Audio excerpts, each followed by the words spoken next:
Hey, good morning, everybody. Welcome to a beautiful, rainy South Africa. We're just really enjoying this bit of rain that we're having right now. I want to just tell you that this is the last of our devotion in the book of Mark, chapter 16. It's the last verse we're looking at today, but it's our 100th one in the book of Mark. Can you believe that we've made 100 devotions out of this book from start to finish? Thank you guys for hanging in there with me. And thanks for the lovely comments occasionally that I get. That I really just love doing this and hope that it continues to be a blessing to you.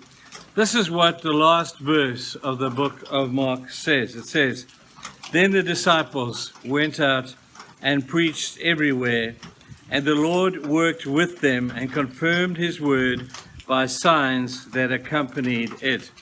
I just love that. Here's the key to success in ministry, in life, in business, in family. The Lord worked with them. If you're working on your own, people, you're in trouble. And your labors may be somewhat good, but it'll never be perfect. It'll never be God ordained and God inspired until God works with you. There's the key to life. Life done with God. Now, it's interesting that God wants to be a part of your life. It's so interesting and beautifully intriguing that God says, I will be with you. I did a quick check before I did this devotion and found out that this is a beautiful promise that comes out of the Old Testament. It started with, I guess, even Moses as he stood at the burning bush and he looked apprehensive about what God would want for him to do. And the Lord saw his fear and said, "Don't worry, Moses, I will be with you." And then we read at the end of Moses' life that he gave the same promise to Joshua.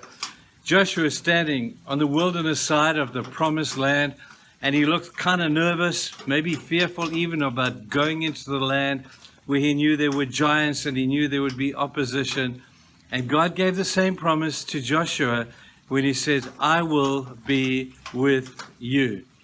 And then if you go to the same verse, but at the end of the book of Matthew, in the same context as Jesus rose, his last words to his disciples were, "And I will be with you to the end of the age." People, this is one of the greatest promises of God.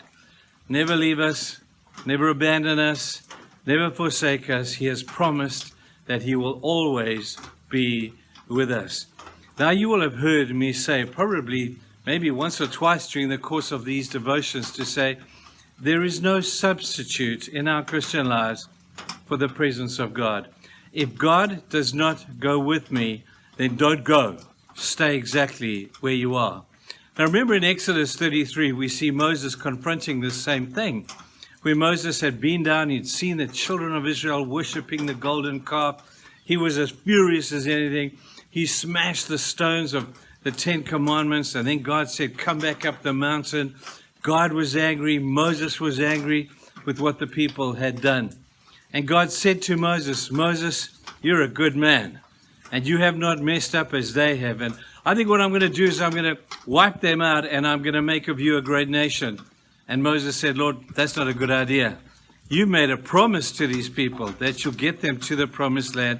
You have never, ever reneged on one of your promises. Therefore, God, I'm pretty sure you're not going to fulfill that one. I'm pretty sure you'll go with us." And then God said this to Moses, "Moses, okay, you've got a good argument. I will go with you, but I will watch you from a distance.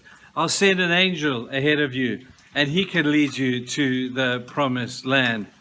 And Moses stood his ground when he said to God, "God, I'm not taking one step further until I am assured that you will go with me. I don't need an angel. I don't need you to watch me from a distance. I want to know, God, that you will go with me. Because when you go with me, it guarantees my success. It guarantees me victory over my enemies. It guarantees that I'll fulfill your purpose for my life and for my generation. God, I'm not taking one step further unless I know that you're coming with me." People, what a great thing. What a great way to end our devotions in Mark by saying to you, people, if we've learned one thing, we've learned this: there's no substitute for his presence. In the presence of pain, there's no substitute. In the presence of grief, there's no substitute for the presence of Jesus. In the presence of the enemies, there is no substitute for the presence of Christ.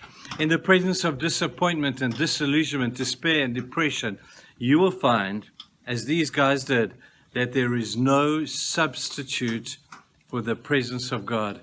Won't you today, as we conclude this book, maybe make the same commitment that Moses made and said, God, I don't want you to watch me from a distance. I don't want to have an angel, as impressive as an angel is. I don't want an angel to come before me and lead me. I will not take one step further unless I know that you, God, are with me. I'm not going anywhere. So that's a great way to end. And I hope that you will take this message seriously today as you contemplate your life. Not one step further, God, unless I know you're with me. May require you to confess some sins, because God hates sin, and He will watch you from a distance while you carry unforgiven sin with you. May mean that you've got to forgive somebody. Maybe you've got to do something that God says, I need you to do to guarantee my presence with you, not from a distance, not with an angel, but me with you. You work that one out. I'm sure you'll be able to.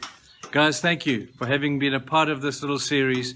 I want to tell you, next week we're going to begin a new series. In fact, tomorrow we start a new series, and I've entitled it Stand. Just simply stand. And we look at a number of the different stands in the Bible. Stand up, stand in, stand together, stand on. And we're going to look at those different stands, taking them each 1 week at a time. I hope it'll be a practical blessing to you. And as I have enjoyed just thinking about it and getting prepared in my mind for it, please join me tomorrow for a new series, Stand. But God bless you guys, and remember, no substitute for His presence. Thank you, guys. God bless you. Love you lots. Have a good day. Bye-bye.